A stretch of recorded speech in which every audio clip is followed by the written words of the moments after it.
우리가 신앙생활하는 의미가 여러 가지 있는데 그 중에 하나가 우리의 삶에 참된 기쁨을 얻기 위해서지요. 신앙만이 주는 기쁨이 있거든요. 세상이 주지 못하는. 그래서 사도 바울도 신앙생활하는 성도들에게 항상 기뻐하라. 내가 다시 말하노니 기뻐하라. 명령처럼 얘기를 했어요. 기뻐하라고. 적어도 우리가 신앙 안에 올바로 서 있으면 기뻐해야 된다는 것입니다. 초대교회 당시에 네로 황제가 큰 박해를 했죠. 많은 그리스도인들을 죽였어요. 그 죽이면서 희열을 맛봤습니다. 네로 황제는. 그런데 어떤 여러 방법으로 죽였어요. 한 가지 방법으로 하면 지루하다고 짐승의 밥이 되기도 하고요. 불에 태우기도 하고요. 기름솥에 넣기도 하고 톱으로 자르기도 하고 온갖 방법을 다 동원해서 예수 믿는 사람들을 죽였죠. 근데 네로가 충격을 받은 게 있었어요.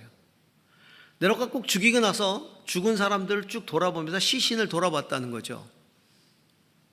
그 사람들이 얼마나 고통스럽게 죽었는가를 보면서 자기는 희열을 얻으려고 그랬는데 희한하게도 그 죽은 얼굴들이 그렇게 평온하더라는 거예요.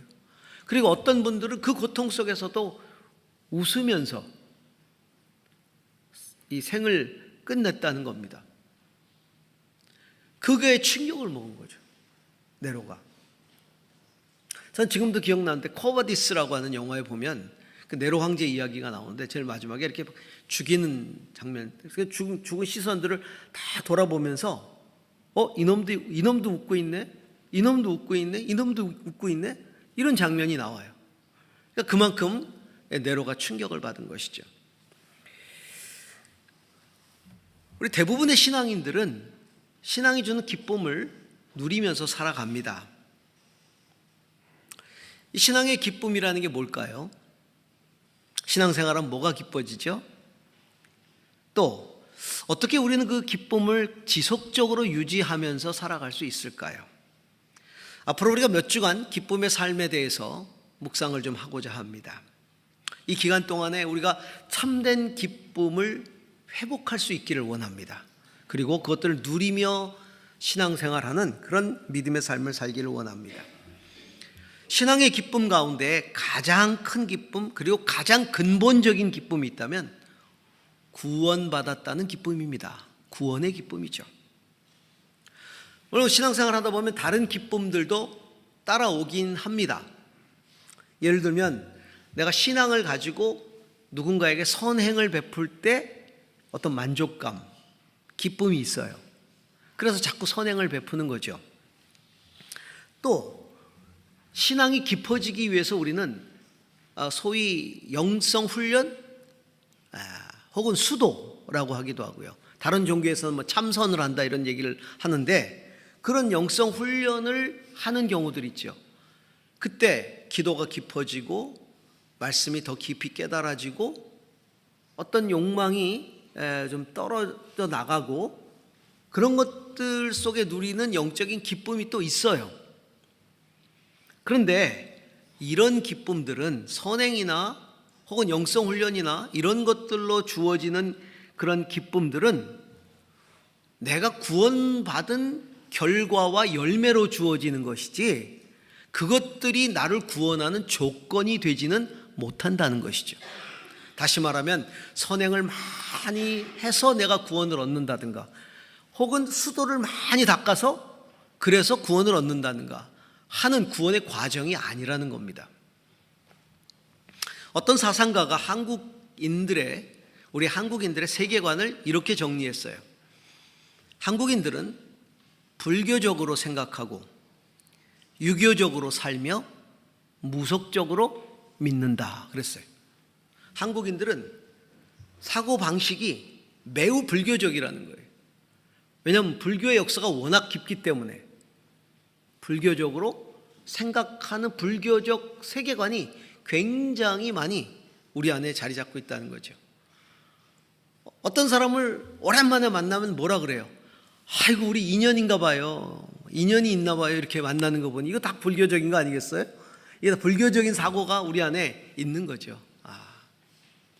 그런데 사는 방식, 우리의 삶의 지침은 거의 다 도덕적이에요. 그렇죠? 이건 유교에서 온 것들이죠. 유교적으로 살아요. 근데 희한하게 불교든 기독교든 어떤 종교든 한국에만 들어오면 전부 다 무속이 돼버려요.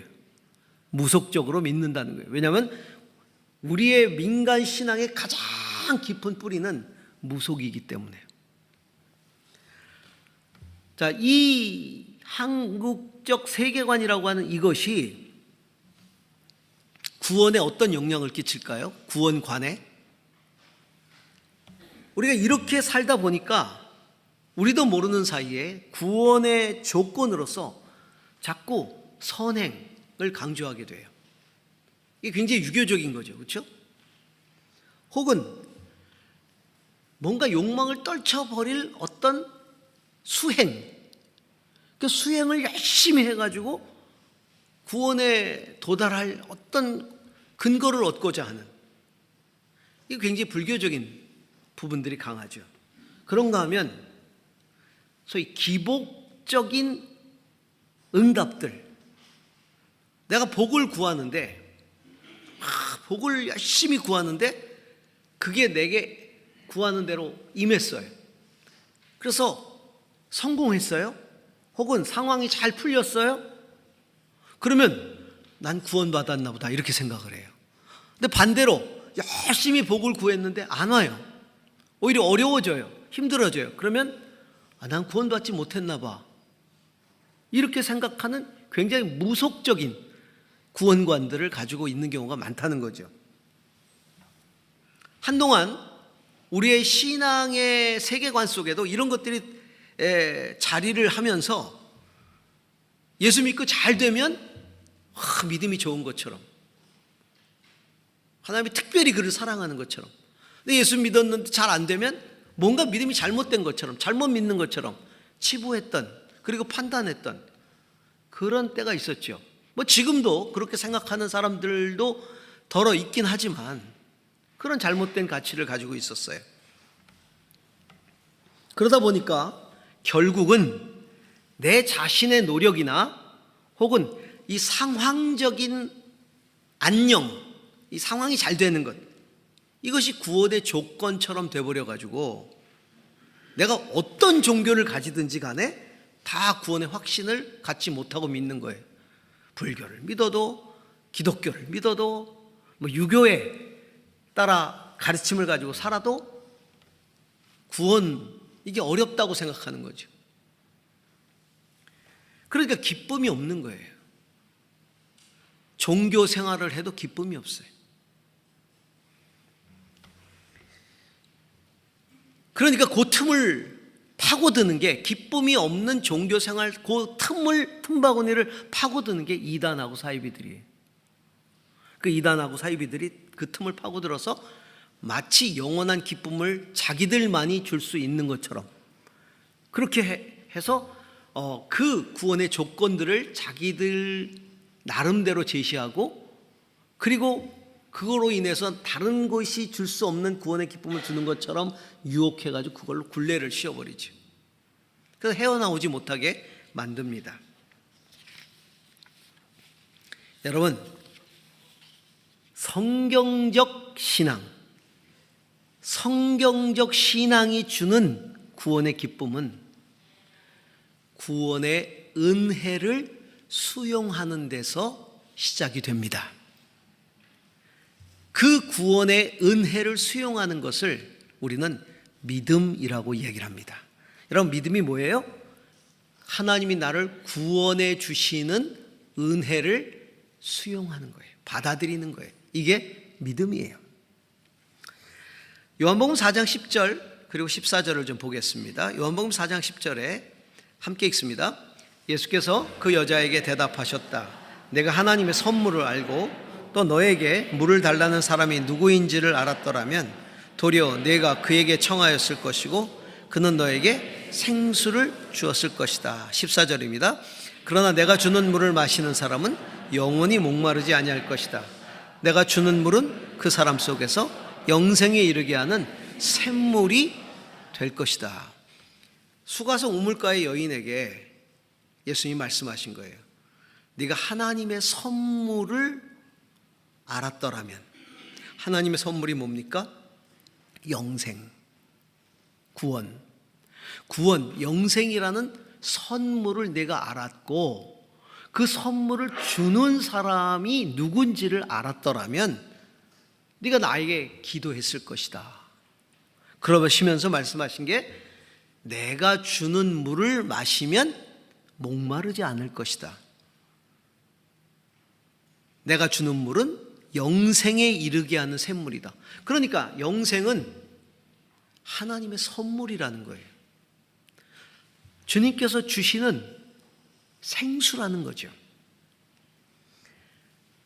그래서 사도 바울은 에베소서 2장 8절에서 9절에 이렇게 이야기를 합니다. 여러분, 믿음을 통하여 은혜로 구원을 얻었습니다. 믿음을 통해서 은혜로 구원받았다는 거예요. 이것은 여러분에게서 난 것이 아니요 하나님의 선물입니다. 행위에서 난 것이 아닙니다. 그러므로 아무도 자랑할 수 없습니다.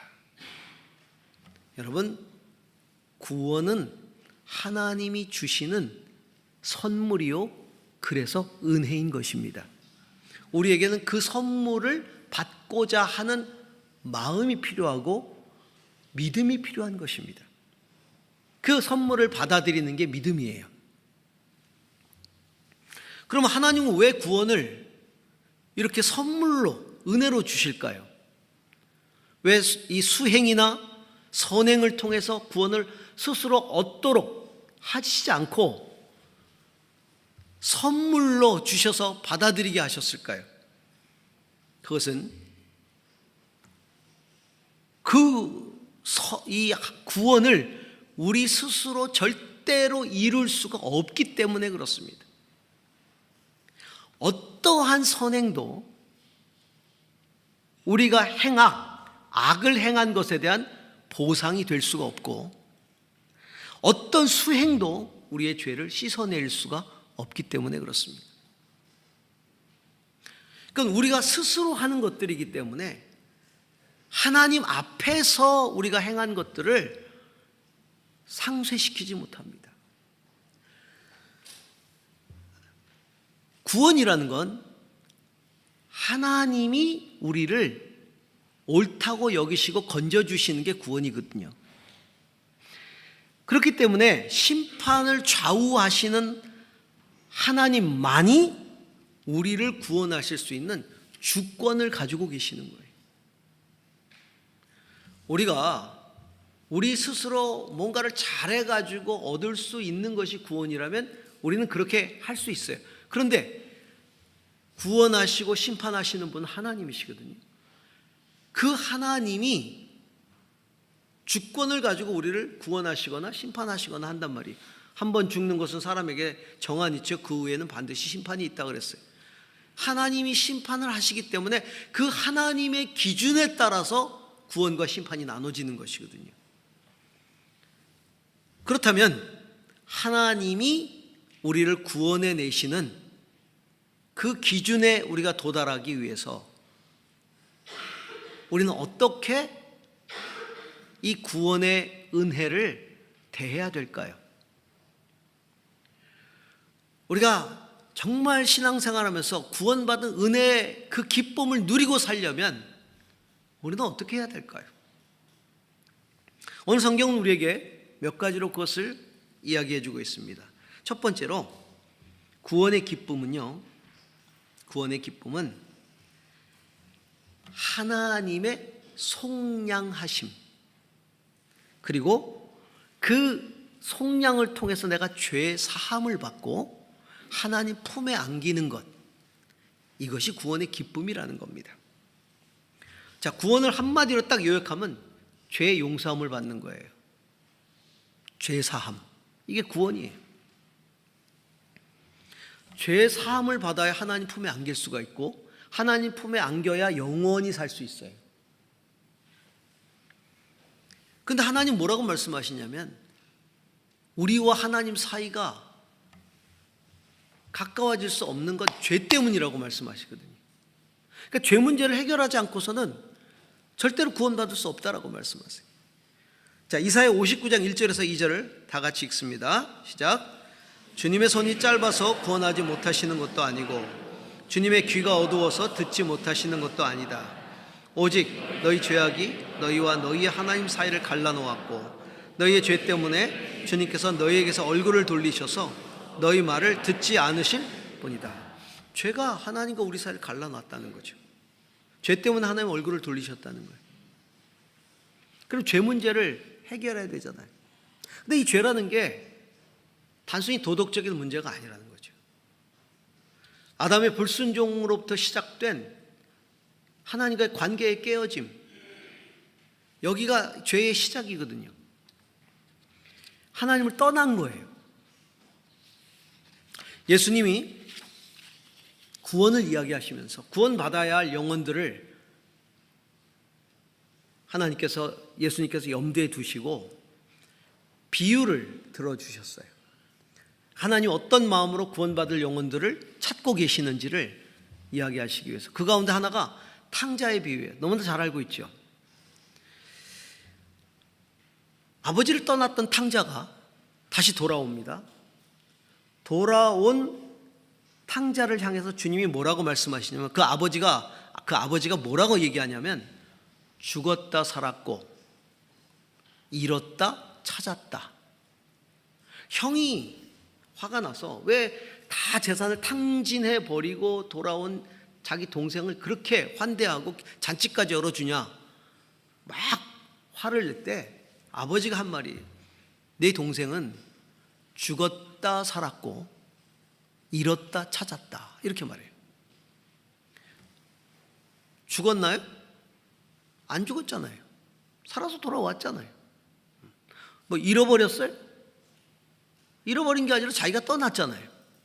그런데 죽었다, 잃었다 이렇게 말하거든요. 그럼 죽었다는 표현, 잃었다는 표현은 다시 말하면 떠남을 의미합니다. 아버지 곁을 떠났다는 거예요. 아버지 곁을 떠났다.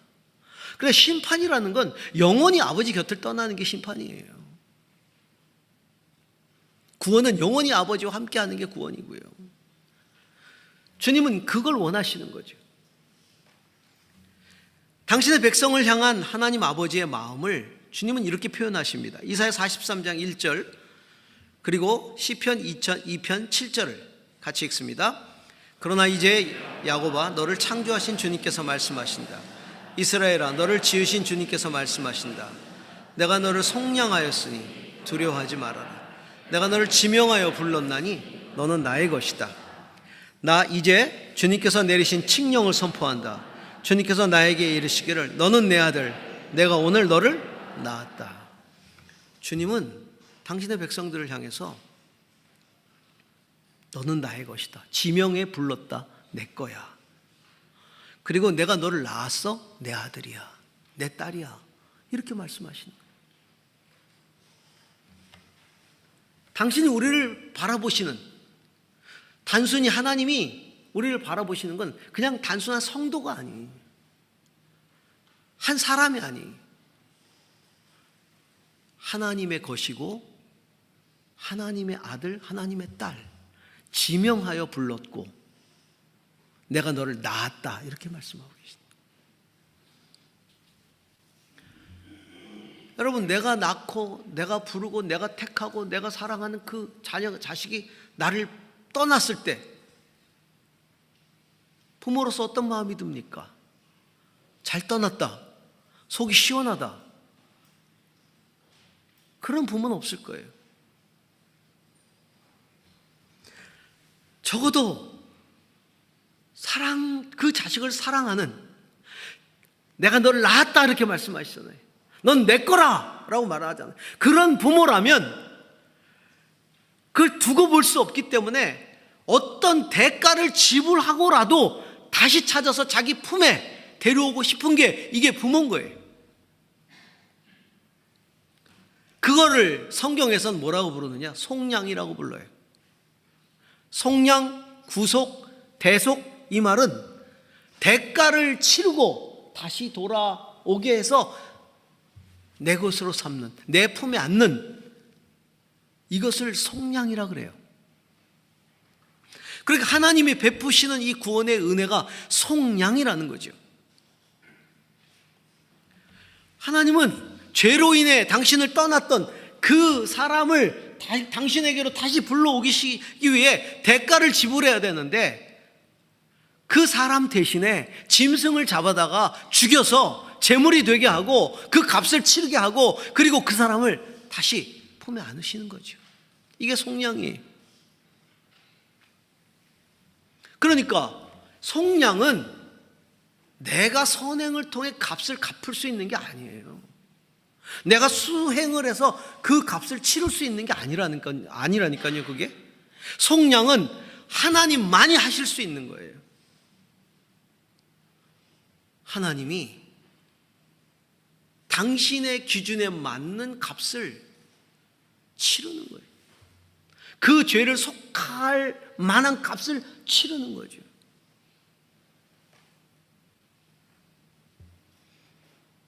예수님은 이 탕자 비유를 통해 아버지를 떠난 그 자식을 향한 아버지의 안타까움을 깨닫게 하시는 거죠.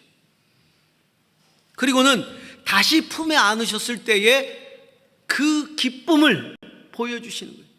얼마나 생생하게 표현하고 계십니까?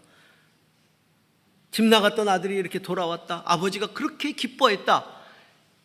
이것처럼 하나님 아버지가 우리를 찾고 계신다는 거죠. 기뻐한다는 겁니다. 그 마음, 그 아버지의 마음이 그렇기 때문에, 그 아들을 다시 품기 원하기 때문에, 어떤 대가라도 지불하기를 원하기 때문에 하나밖에 없는 자기 아들을 짐승 대신 십자가에 죽게 하셔서 온 인류를 대신하는 속죄의 제물로 삼으시고 죽게 하시고, 그것을 속량의 대가로 지불하시고 온 인류를 건져내신 것이죠. 그래서 로마서에서 사도 바울은 그것을 이렇게 이야기하고 있습니다. 로마서 3장 25절 같이 읽습니다. 하나님께서는 이 예수를 속죄 제물로 내주셨습니다. 그것은 그의 피를 믿을 때 유효합니다. 하나님께서 이렇게 하신 것은 사람들이 이제까지 지은 죄를 너그럽게 보아주심으로써 자기의 의를 나타내시려는 것이었습니다. 예수를 속죄 제물로 내어주셨다는 겁니다.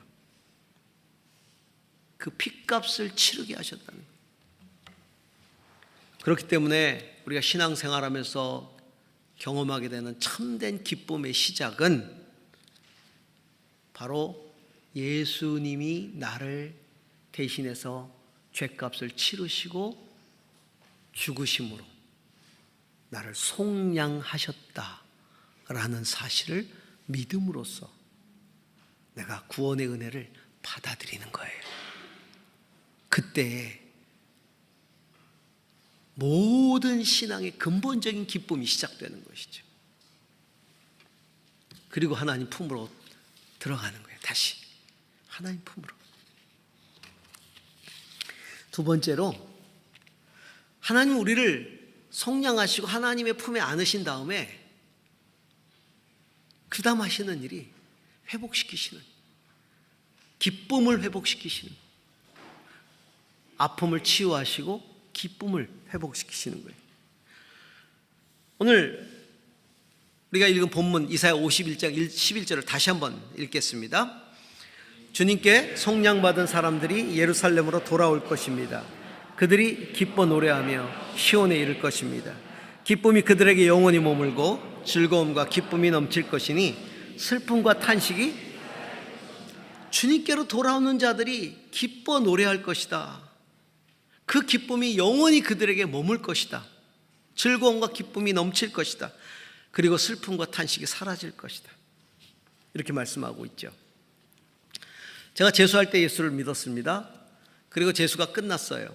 그리고 이제 대학부 들어가기 전에 대학생 때 겨울방학 때 이제 겨울 수련회 참여를 했어요. 저는 이제 대학생들 수련회라는 건 처음 참석을 한 거죠. 그때는 굉장히 길게 했어요. 4박 5일. 그리고 하루인가는 쫄쫄 굶겼어요. 금식. 좀 깜짝 놀랐어요. 교회를 믿었더니 이게 굶기기도 하는구나. 이 수련회 기간에 그냥 하루 종일 세 끼를 4박 5일 중에 하루를 그렇게 쫄딱. 그래서 저는 결론을 내렸군. 그때 결론을 내렸었죠. 수련회비를 지출을 줄이려고 하는구나.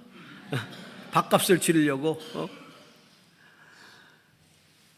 하여튼 그렇게 수련회가 진행이 됐어요. 근데 그 수련회 동안 내내 불렀던 찬양 중에 전 이제 재수 때는 뭐 이런 복음성가를 부를 기회가 많이 없었으니까. 근데 이제 대학부에 이제 정식으로 들어가기 시작했으니까 이런 복음성가를 많이 불러서 지금은 뭐 CCM이라고 그랬지만 그때는 복음성가라고 그랬거든요. 복음성가를 많이 불렀는데 그때 참 많이 불렀던 것이 오늘 불렀던 우리 특송해 주셨던 날마다 숨쉬는 순간마다 이거 많이 불렀고요. 그다음에 흙으로 사람을 지으사 그 코에 생기를, 그것도 굉장히 많이 불렀어요. 그리고 또 많이 불렀던 찬양이 오늘 이 이사야 51장 가지고 만들었던 찬양입니다. 주께 구속된 자들이 돌아오네, 시온으로 오며 노래하네, 그 머리 위에 영영한 기쁨을 쓰겠네. 일부 때는 그 머리 위에 영영한, 이게 생각이 안 나가지고 이 노래 참 많이 불렀어요. 참 많이 불렀어요. 근데 그때 이해가 안 갔어요. 주께 구속된 자들이 돌아오네, 이 말이 이해가 안 갔어요. 왜냐하면 구속이란 말을 몰랐기 때문에. 구속 그러면은 죄를 져가지고 이렇게 수갑 차고 들어가는 게 구속이지, 성경적 의미의 구속이 뭔지를 잘 몰랐단 말이에요. 나중에 수련회가 쭉 진행이 되면서 그거를 비로소 깨닫게 됐어요. 바로 예수 그리스도께서 나를 대신해서 죄값을 치르신, 그리고 그 속량함으로 나를 건지신 은혜. 그걸 깨닫는 순간에 그 은혜가 물밀듯이 밀려왔어요. 그 깨달은 시점이 금식 기도가 끝났대. 그 이제 목요일인가 제 기억으로 금식을 했는데, 금요일이었군요. 금식을 하고 그날 저녁에 저녁 집회 때 이제 마지막 집회를 하면서 성찬식을 하는, 너무너무 은혜가 된 이 구속이라고 하는, 주께 구속된 자들이 돌아오네, 이 찬양을 부르는데 눈물이 하염없이 나는 거죠. 주님이 나를 속량하셨다. 당신의 피로 값주고 나를 사셨다. 피값으로. 그 기쁨과 은혜가. 그래 마지막 집회가 끝나고 그 다음에 성찬식이 있었어요. 그러니 그 성찬식의 의미는 더더욱 깊죠. 그때 설교를 하셨던 분이 무슨 설교를 하셨는지 모르는데 외국인이었는데 나중에 알고 보니까 오대원이라는 분이었었어요. 존 로스 목사님, 오대원 목사님이셨어요. 그래서 성찬식을 쭉 하는 거예요. 쫙 다 일어서라 그러더니 대학생들 일어서 성찬식을 하는데 이만한 잔에다가 포도주를 잔뜩 가득 담아가지고 지금처럼 이렇게 개인적으로 나눠주는 게 아니라 잔을 돌리더라고요. 서서 이렇게. 그래가지고 그 잔에 다 입을 댔지 않습니까 우리가.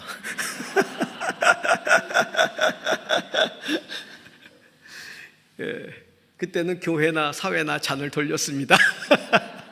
잔을 돌리는데 그때 이렇게 큰 잔에다가 포도주 하나 가득 있어서 조금씩 이렇게 먹는 거예요. 주님의 피입니다, 주님의 살입니다 그러면서 주님의 피입니다 이렇게 하면서 이제 조금 마시게 한 입 딱 되면은 또 가져가시고 한 입. 그때 저는요 주님의 피가 너무 감사해가지고요, 이 피는 많이 먹어야 돼 그런 생각이 드는 거예요. 눈물 펑펑 흘리면서. 그 목사님이 여기다 제 입에다 딱 잔을 갖다 대는 순간 목사님 손을 딱 잡았죠. 그리고 벌컥벌컥 마시기 시작했죠. 목사님이 가져가려고 그러시는데, 아니 왜 가져가려고 그러시는 거야? 나는 잔을 많이, 그냥 막 눈물을 흘리면서 막 벌컥벌컥 마시니까 이 사람이 취했나.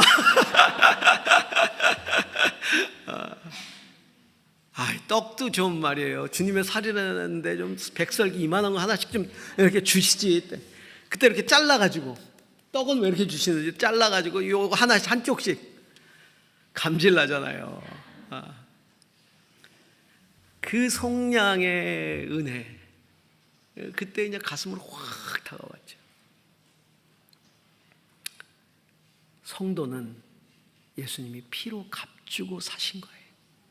저와 여러분은 하나님께서 당신의 아들을 핏값으로 주시고 속량하신 거예요. 그런데 그렇게 그 값을 지불하신 이유가 뭡니까? 우리 마음에 있는 슬픔, 아픔, 속박 이런 데서부터 다 회복돼서 진짜 자유와 회복과 치유의 기쁨을 맛보며 살라고 그렇게 하신 거예요. 여러분, 탕자가 돌아왔을 때 그 아빠가 잔치를 베풀어주고 금가락지 끼워주고 옷을 입히고, 그 이유가 뭡니까? 기쁨을 다시 회복시켜 주시기 위함 아니겠어요? 자, 많이 배웠지? 나가니까, 집 나가니까 너 고생 많이 했지? 너 어땠어? 너 힘든 거 알아야 돼. 당연하지. 넌 좀 더 고생했어야 돼. 그거 가지고 모자라. 그리고 이제 앞으로 한 달은 자숙해. 이러지 않았어요. 그냥 끌어안고 입 맞추고 옷 갈아입히고. 아버지에게 가장 중요한 건 아버지 품에 들어온 자의 회복이에요. 아버지 품에 들어온 자가 빨리 치유되는 거예요. 모든 것을 다시 회복시키고 치유하고 기뻐하게 그렇게 만드시는 게 아버지의 뜻이에요. 이사야 43장 1절에서 너는 내 것이라고 말씀하신 아버지께서 이사야 43장 2절에 뭐라고 말씀하십니까? 내가 물 가운데로 건너갈 때 내가 너와 함께하고 내가 강을 건널 때도 물이 너를 침몰시키지 못할 것이다. 내가 불 속을 걸어가도 그을리지 않을 것이고 불꽃이 너를 태우지 못할 것이다. 내가 너를 지킬 것이다. 다시는 잃지 않을 것이다. 여러분, 하나님을 신앙하려면 이 아버지의 마음을 받아들여야 돼요. 여러분, 믿음이 뭐냐? 그냥 종교적으로 신을 믿는다? 이게 아니에요. 나를 위해서 그 아들 예수 그리스도를 죽게 하시고 나를 속량하시고, 그리고 내 삶이 다시 하나님 앞에서 회복되기를 원하시는, 치유되기를 원하시는, 그리고 기쁨을 다시 찾기 원하시는 그 아버지의 마음을 내가 받아들이는 게, 이게 믿음이에요. 여러분, 그 믿음을 회복하시기를 바랍니다.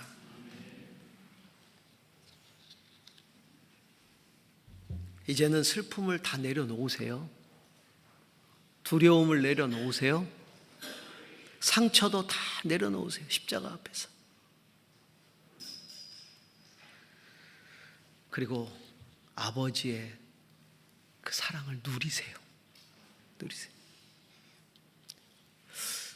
아버지가 막 잔치를 베풀어주고 옷 입히고 금가락지 입고 잔치하고 있는데 그 아들이 저 구석작에 쭈그리고 앉아가지고 잔치도 즐기지 않고 막 숨어 있어. 너 왜 그러고 있니? 저는 이런 자격이 없어요. 저 같은 것을 위해서 이런 걸 하시다니. 아버지 이렇게 잔치해놓고 내일서부터 무슨 일 있는 거 아니죠?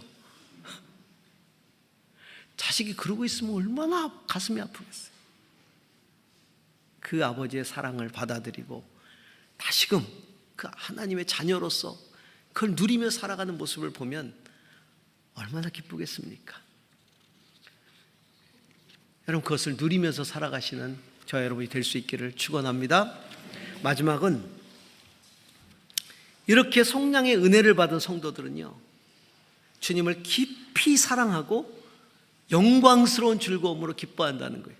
자, 베드로전서 1장 8절에서 9절 다시 한번 읽습니다. 여러분은 그리스도를 본 일이 없으면서도 사랑하며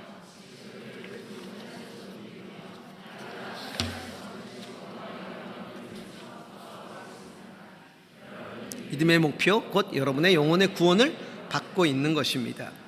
베드로 사도는요, 우리가 예수 그리스도를 보지 못하면서도 믿고 그리고 본 일이 없지만 사랑하고 표현할 수 없는 즐거움과 영광을 누리고 기뻐하고 있다면 이것은 영혼 구원을 받은 자의 모습이다 라고 말하고 있는 거예요.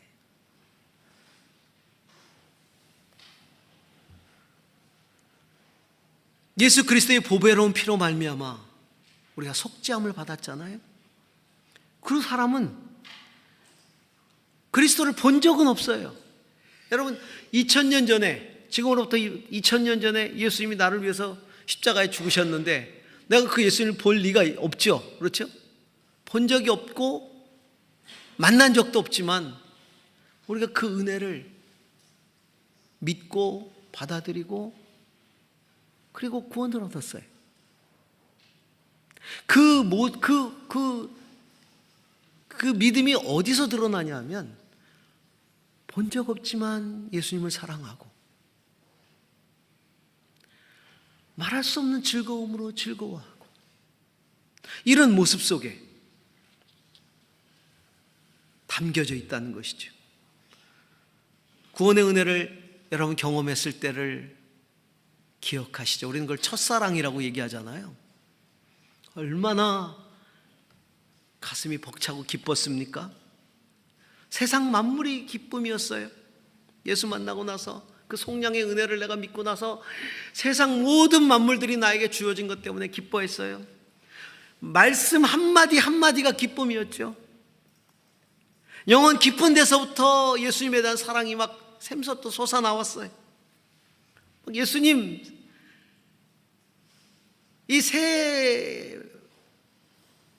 이 음절의 이 단어만 들어도 막 가슴이 뛰었잖아요.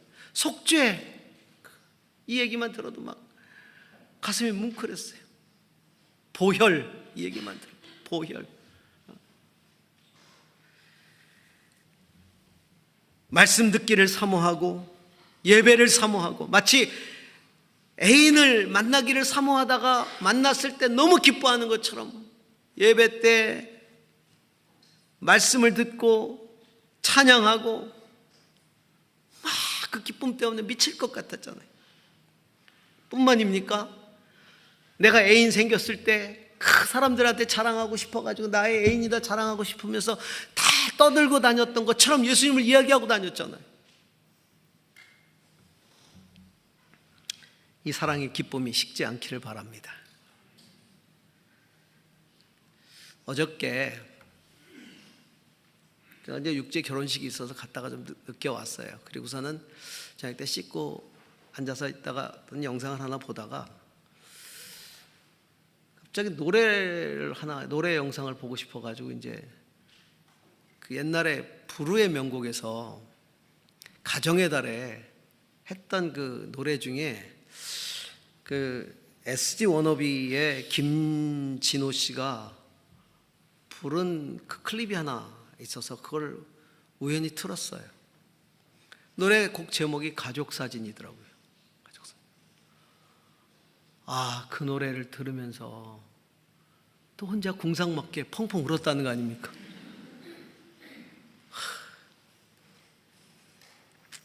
잠깐 보고 가시겠습니다.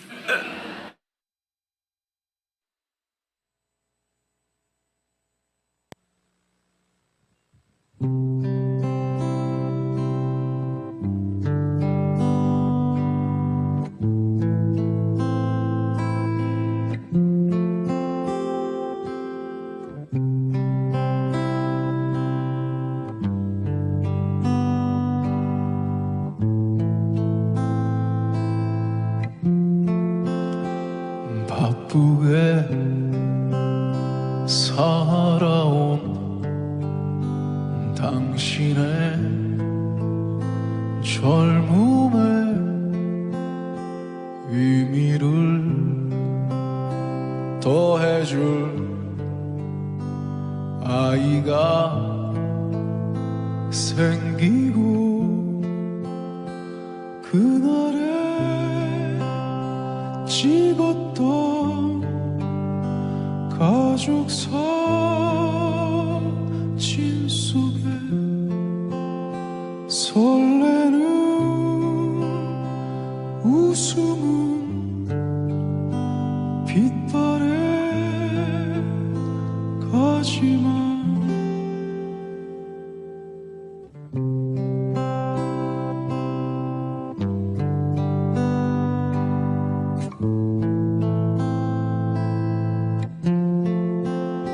어른이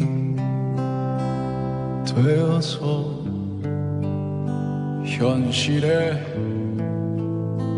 던져진 나는 철이 없는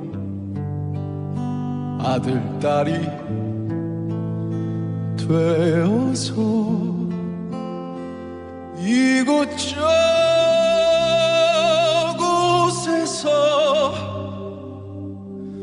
깨지고 또 일어서다 외로운 어느 날 꺼내본 사진 속 아빠를 닮아 있네.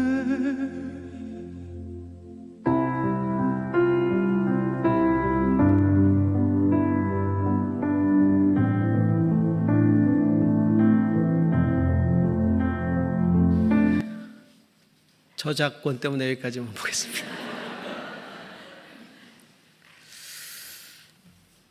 두 번째 내용 가사가 이렇습니다. 한 절만 이렇게 내 젊음 어느새 기울어 갈 때쯤 뭐 이렇게 시작하는 게 있어요. 내 젊음 어느새 기울어 갈 때쯤 그제야 보이는 당신의 날들이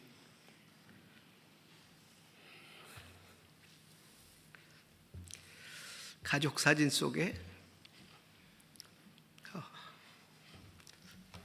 왜 이렇지?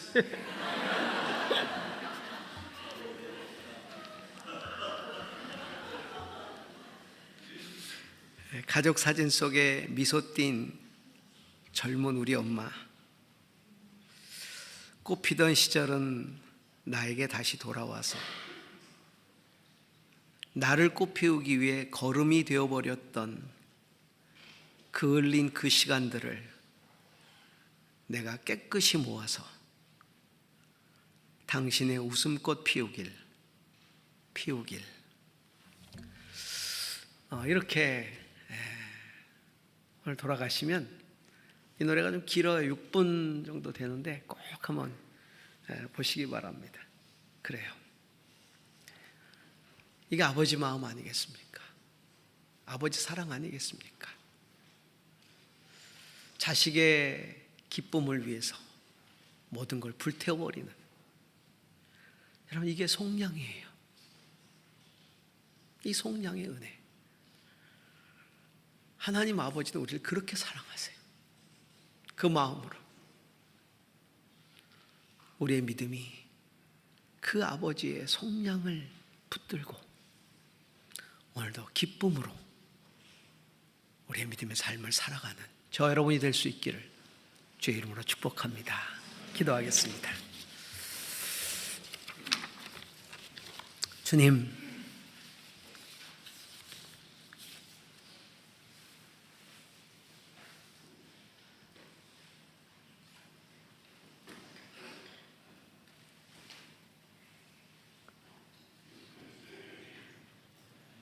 외아들 예수 그리스도를 십자가에 죽게 하시고 그 피로 나를 사신 그 주님의 사랑과 은혜를 내가 깨닫게 하셔서 감사합니다. 내가 그 믿음을 가지고 살아갈진대 주여, 오늘도 아버지가 원하는 그 기쁨과 자유함과 회복의 은혜를 누리면서 살아가게 하옵소서. 내 삶에 지치고 상하고 어렵고 고통스러웠던 그 모든 짐들을 다 내려놓고 그 아버지의 은혜 안에서 기뻐하며 주의 품에 안겨 살아가는 저희 모두가 되게 하여 주옵소서. 예수님 이름으로 기도합니다. 아멘.